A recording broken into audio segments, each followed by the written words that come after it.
Chapter 6.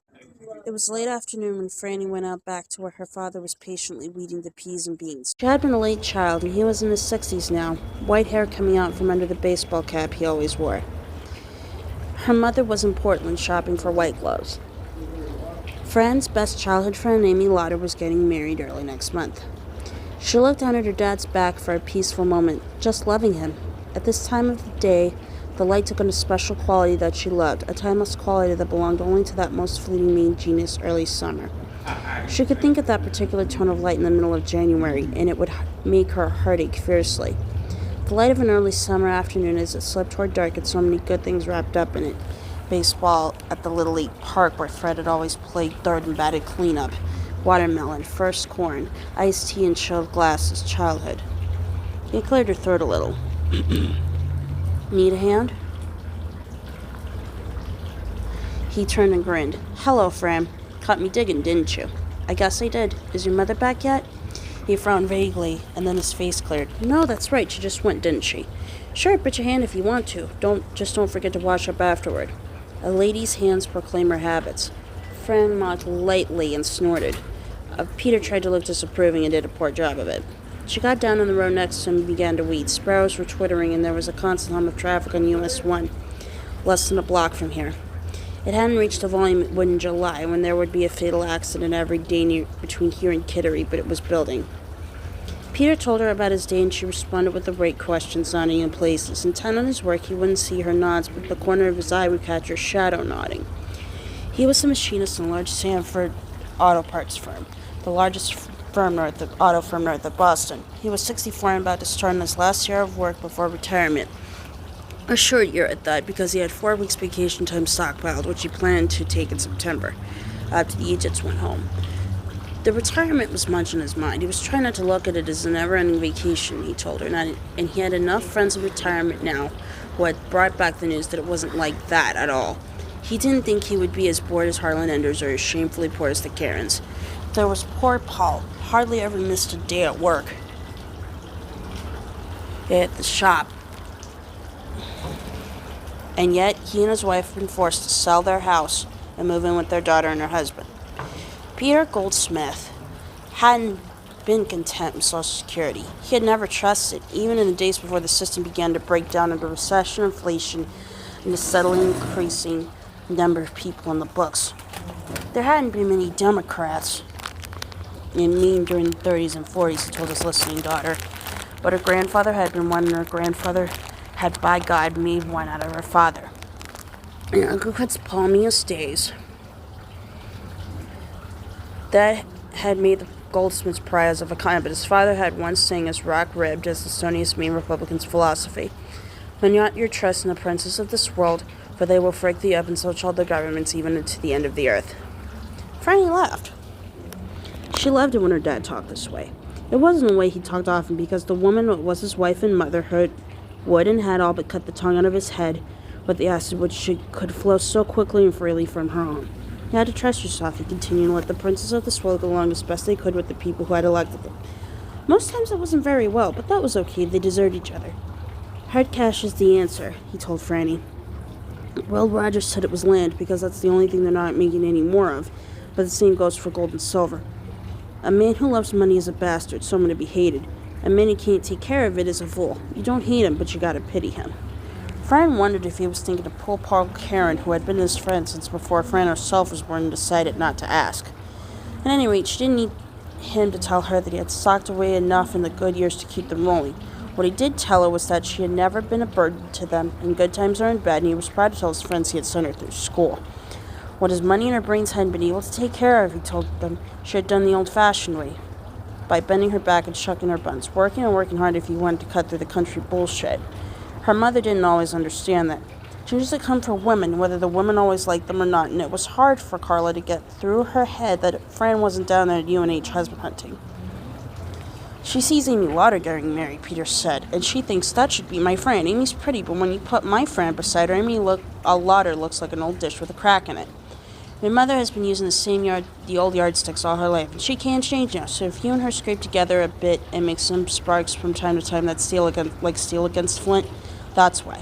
No one is to blame, but you have to remember, Fran, she's too old to change, but you are getting old enough to understand that. Missy rambled back to his job again, telling her about how one of his coworkers had almost lost his thumb in a small press because his mind was down at the pool hall while his damn thumb was under the stamp. Good thing Lester Crowley had pulled him away in time, but he added someday Lester Crowley wouldn't be there. He sighed as if remembering he wouldn't be either, then brightened and began telling her about an idea he had for a car antenna concealed in the hood ornament. His voice switched from topic to topic, mellow and soothing. Their shadows grew longer, moving up the rows between them. She was lulled by it, as she had always been. She had come here to tell something, but since earliest childhood she had often come to tell and stayed to listen. He didn't bore her. So far as she knew, he didn't bore anyone except possibly her mother. He was a storyteller and a good one. She became aware that he'd stopped talking. He was sitting on a rock at the end of his row, tamping his pipe and looking at her. "What's on your mind, Franny?" She looked at him dumbly for a moment, not sure how she should proceed. She had come out here to tell him, and now she wasn't sure if she could. The silence hung between them, growing larger, and at last it was a gulf she couldn't stand. She jumped. "I'm pregnant," she said simply. He stopped filling his pipe and looked at her. "Pregnant?" he said, as if he had never heard the word before. Then he said, "Oh, Franny, is it a joke or a game?" "No, Daddy, you better come over here and sit with me." Obediently, she came up the road and sat next to him. There was a rock wall that divided their land from the town common next door. Beyond the rock wall was a tangled, sweet-smelling hedge that had long ago run wild in the most admirable way. Her head was pounding, and she felt a little sick to her stomach. "For sure?" he asked her. "For sure," she said. And then there was no artifice in it. Not a trace. She simply couldn't help it. She began to cry and break braying sobs. He held her with one arm for what seemed to be a very long time. When the tears began to taper off, she forced herself to ask the question that troubled her the most. "Daddy, do you still like me?" "What?" He looked at her, puzzled. "Yes, I still like you fine, Franny." That made her cry again, but this time he let her tend herself while he got his pipe going. Bork and Murph began to ride slowly off on the faint breeze.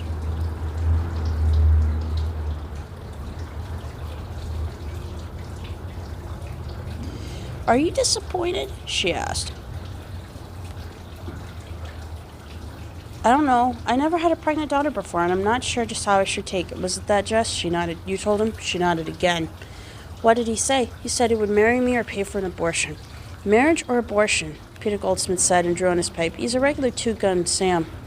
She looked down at her hands, split in her jeans. There was dirt in the small creases of her knuckles and dirt under the nails. "A lady's hands proclaim her habits," the mental mother spoke up. "A pregnant daughter. I'll have to resign my membership in the church." "A lady's hands." Her father said, "I don't want to get any more personal than I have to. But wasn't he, or you, being careful?" "I had birth control pills," she said. "They didn't work." "Then I can't put any blame unless it's on both of you," he said, looking at her closely. "And I can't do that, Franny. I can't lay blame. 64 has a way of forgetting what 21 was like, so we won't talk about blame." She felt a great relief come over her, and it was a little like swooning. "Your mother will have plenty to say about blame," he said. "And I won't stop her, but I won't be with her. You understand that?" She nodded. Her father never tried to oppose her mother anymore, not out loud. That was that acid tongue of hers. When she was opposed, it sometimes got out of control, he had told Franny once. And when it was out of control, she just might take a notion to cut anyone with it and think of sorry too late to do the wounded much good.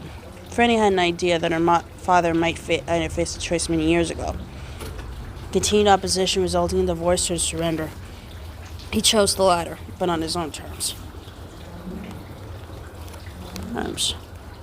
She asked quietly, "Are you sure you can stay out of this one, Daddy?" "Are you asking me to take your part?" "I don't know. What are you going to do about it?" "With Mom." "No, with you, Franny." "I don't know. Marry him, two can live as cheap as one. That's what they say anyway." "I don't think I can do that. I think I've fallen out of love with him if I ever was in." "The baby?" His pipe was drawing well, and the smoke was sweet in the summer air. Shadows were gathering in the garden's hollows, and the crickets were beginning to hum. "No, the baby isn't the reason why it was happening anyway. Jessie is..." She trailed off, trying to put her finger on what was wrong with Jessie. The thing that could be overlooked by the rush the baby was putting on her, the rush to decide to get out from under the threatening shadow of her mother, was now at a shopping while buying gloves for the wedding of Fred's childhood friend. The thing that could be buried now, but would nonetheless rest unquiet for 6 months, 16 months, or 26, only to rise finally from its grave and attack them both. "Marry in haste, repent in leisure," one of her mother's favorite sayings. "He's weak," she said. "I can't explain any better than that." "You don't really trust him to do right by you, Franny, do you, Franny?" "No," she said, thinking that her father had just gotten closer to the root of it than she had. She didn't trust Jessie, who came from money and wore blue chambray work shirts. "Jessie means well. He wants to do the right thing. He really does, but..." We went to a poetry reading 2 semesters ago. It was given by a man named Ted Anslin. The place was packed. Everyone was listening very solemnly, very carefully, so as not to miss a word. And me, you know me. He put her arm around her and said, Franny got the giggles. Yeah, that's right. I guess you know me pretty well. I know a little, he said. The giggles, just came out of nowhere. I kept thinking the Scruffy Man. We all came to listen to the Scruffy Man. It had a beat like a song you may hear on the radio, and I got the giggles. I didn't mean to.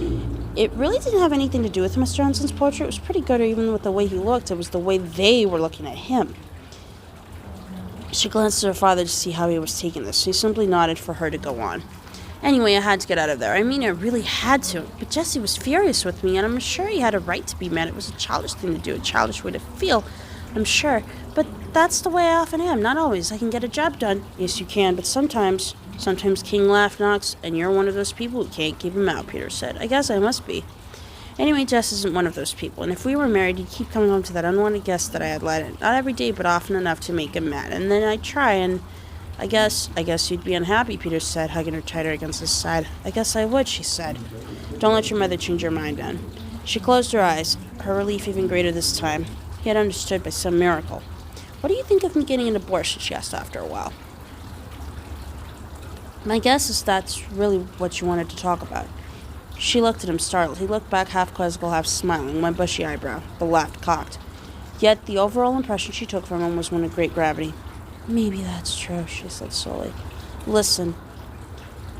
And then fell paradoxically silent. But she was listening, and she heard a sparrow, crickets, the far hum of a plane, someone calling for Jackie to come on in now, a power mower, a car with a glass-packed muffler accelerating down US 1. She was just about to ask him if he was all right when he took her hand and spoke. Franny, you know business having such an old man for a father, but I can't help it. I never married until 1956.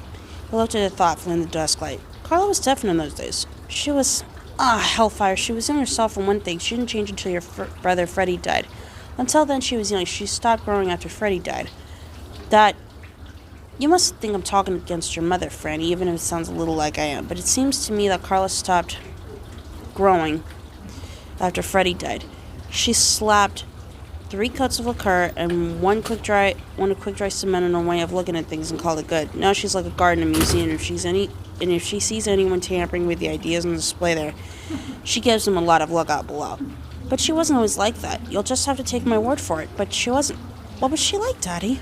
Why? He looked vaguely out across the garden. She was a lot like you, Franny. She got the giggles. We used to go down to Boston to see the Red Sox play, and during the 7th inning strike, she'd go out with me to the concession and have a beer. Mama, drink beer?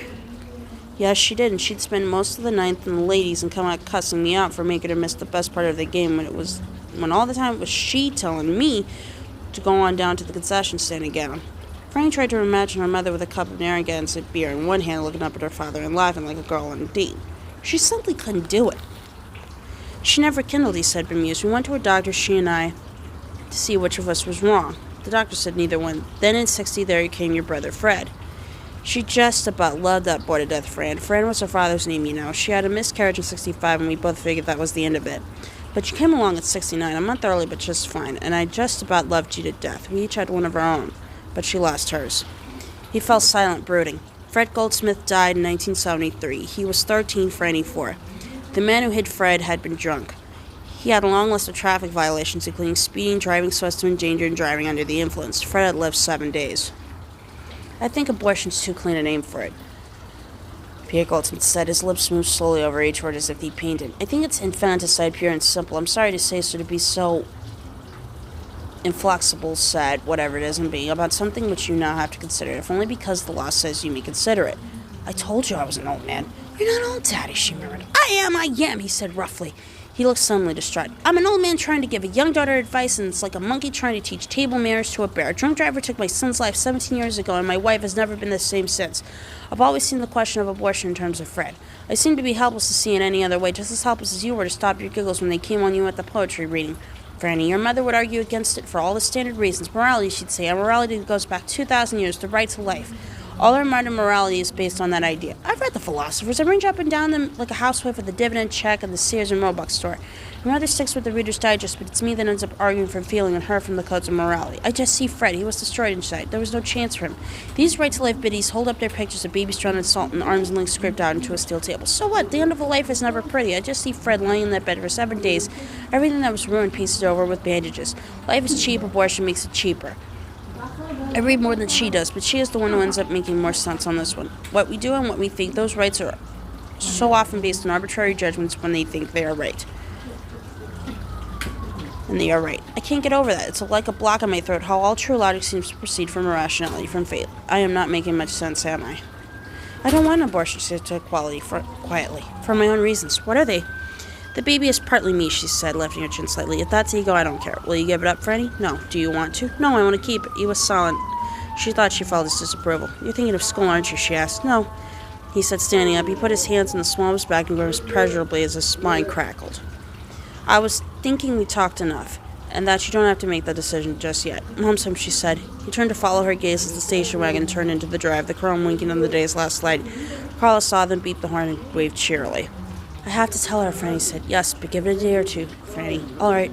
She helped him pick up the gardening tools, and then they walked toward the station wagon together.